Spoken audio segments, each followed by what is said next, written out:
So I don't think anybody is a flying father knocker, but I just need to get it out.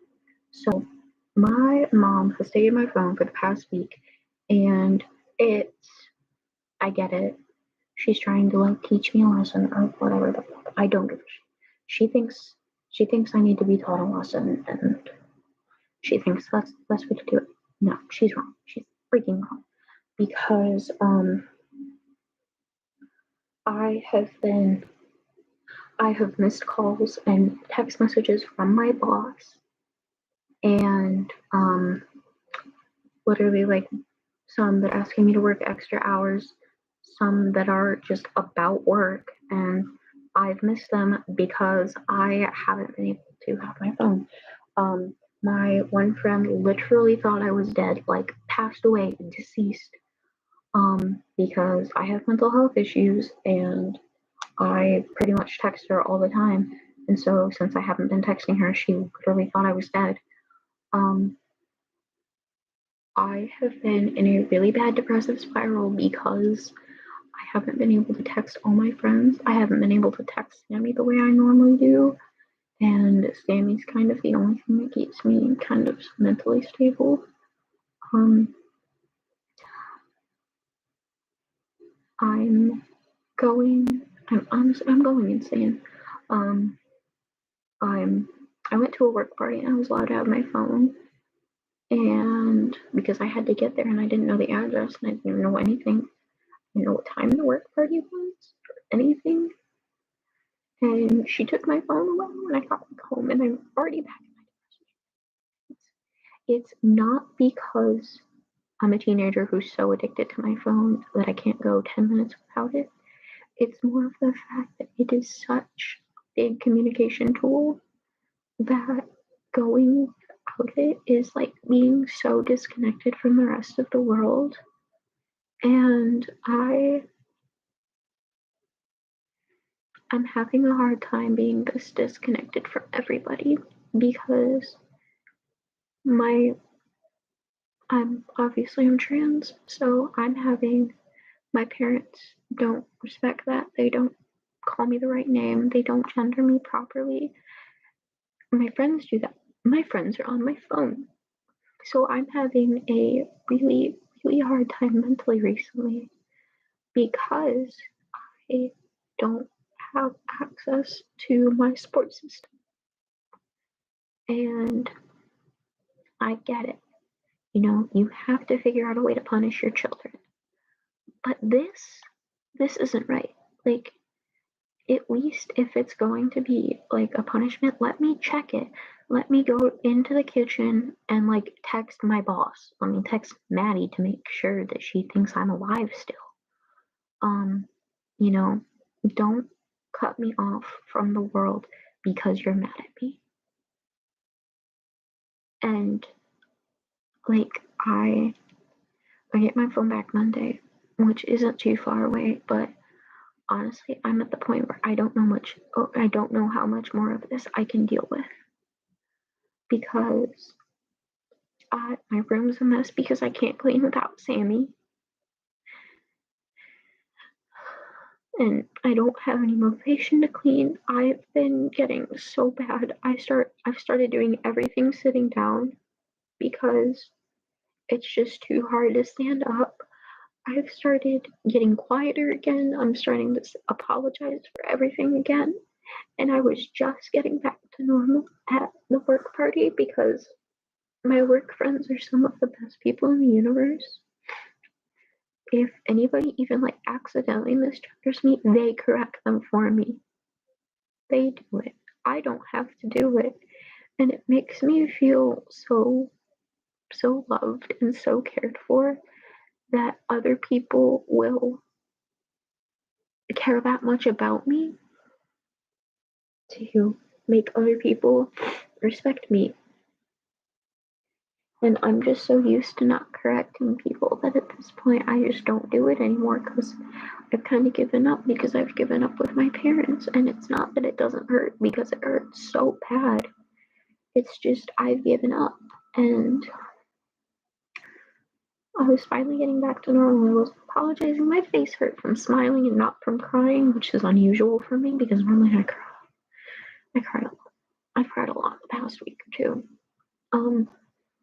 But no, now it's instead of my permanent smile, it's back into just kind of my RBF because I definitely have an RBF. I mean, like, I'm not even resting. Like,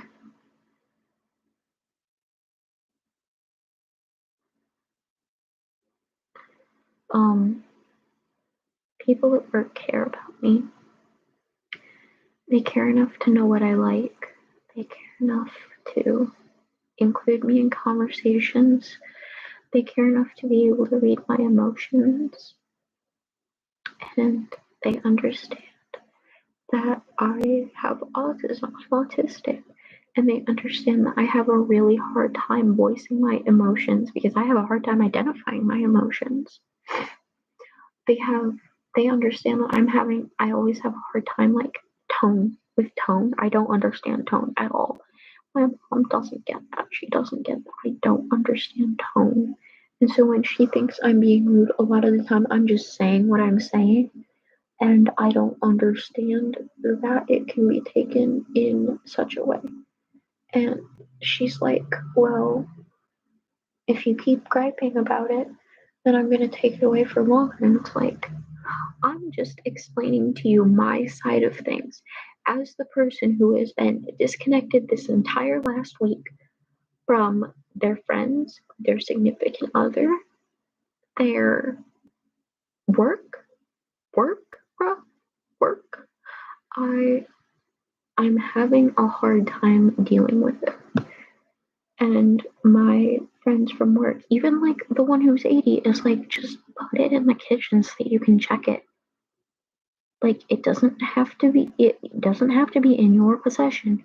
Put it in the kitchen. You have to go to the kitchen. You can't move it.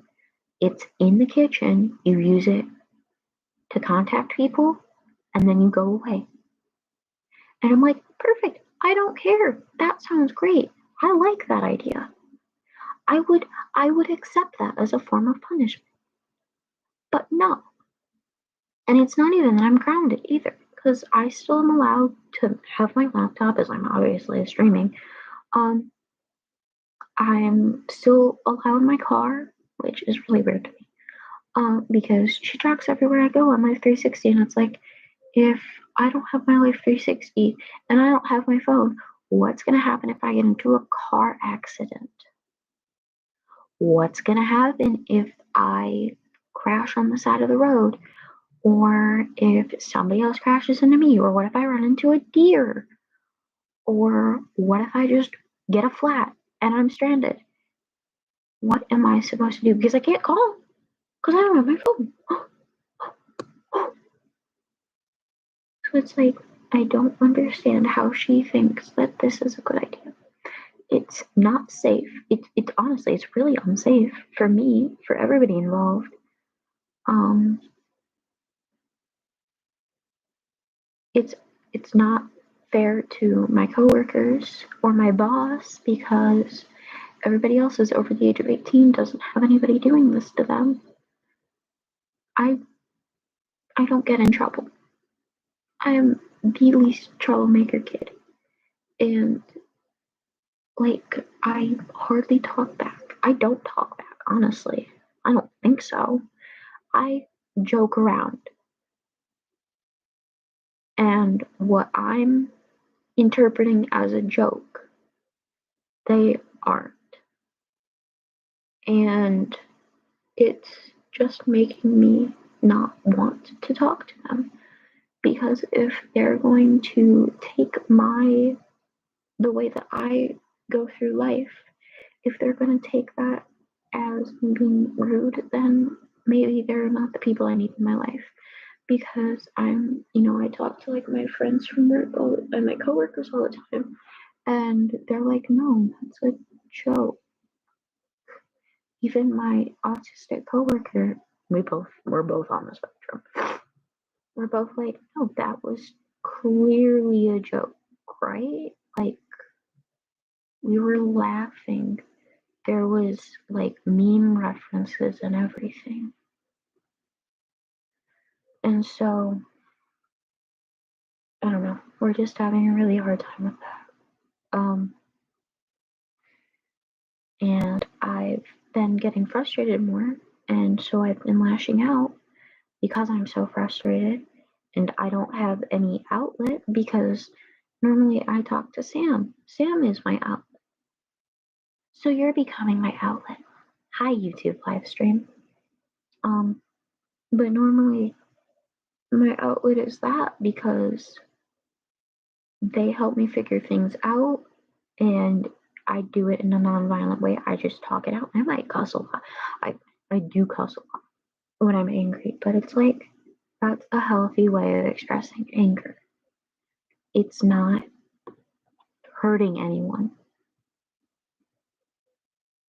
And I don't think that they quite fully understand the effect that this is having on me because I was just trying to explain I've missed phone calls from my boss. If I was to take away my mom's phone and she missed calls from her boss, she would be fired. I am so lucky that I'm not fired right now. It's mostly because it wasn't about work and it was about other little things, but still. So I have come to the conclusion that during my next semester of college, I will be not socializing with my family because they have decided to make an environment that is unwelcoming and toxic for me. There's no other way to put it. It's fucking toxic. Cue the Britney Spears song. Da, da, da, da, da. And it's just, I'm not having a good time. And I've been on break. And I was like, you're spending too much time on your phone. What else am I supposed to do? It's winter break. I have 2 weeks of nothing to do. Like,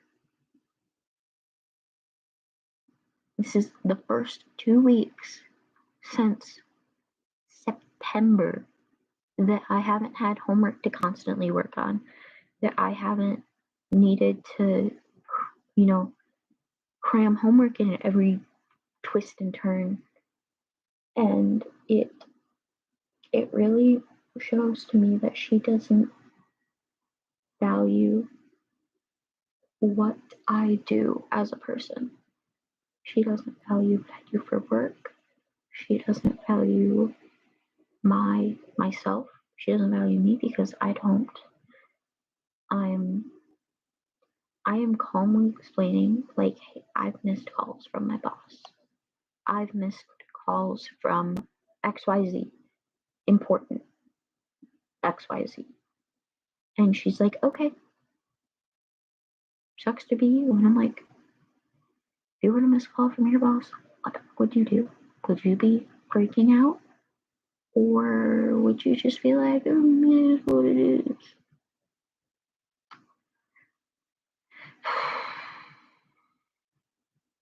Oh, that's real attractive looking. And I don't unmask here at home unless I'm in my room. Like, I'm masked pretty heavily right now, but I'm also like, I'm not staring at the camera the whole time because it's just uncomfortable. It's like making eye contact, and eye contact is uncomfortable. I don't like staring at the camera. I like looking at something on the floor and just being like, oh, hey, look at that. Like, I'm staring at a bottle of Paw Patrol Bubble Bath right now. It's scented like Pup Pup Berry. It's really good. But yeah,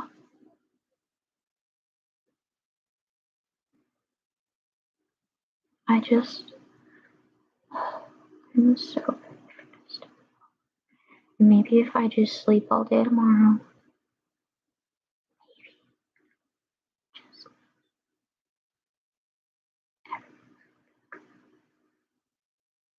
but I have to get through it first. And getting through it seems so impossible right now because I can't even go to work tomorrow. Like, I can't even just go sit at work when I'm not supposed to be there because it's Sunday tomorrow. The library's closed tomorrow. So I can't just go sit there and just exist with my friends. Which is so weird to me because all of them are at least 11 years older than me. And most of them aren't just 11 years older. Like, Mel and Joey are, but my boss is at least 50. Jenny's 42. Um, and then Jeff and the other Anne are like in their 70s, or Anne's case, she's 80. It's like, okay, these are my friends now. And I'm gonna go to bed. I'm so mentally exhausted. I've had such a long day, and all I wanted to do was talk to Sam. And that seems so pathetic, right?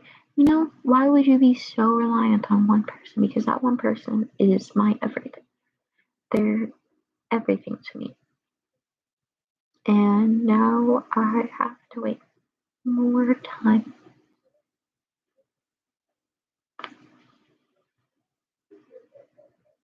It's just such an attractive look.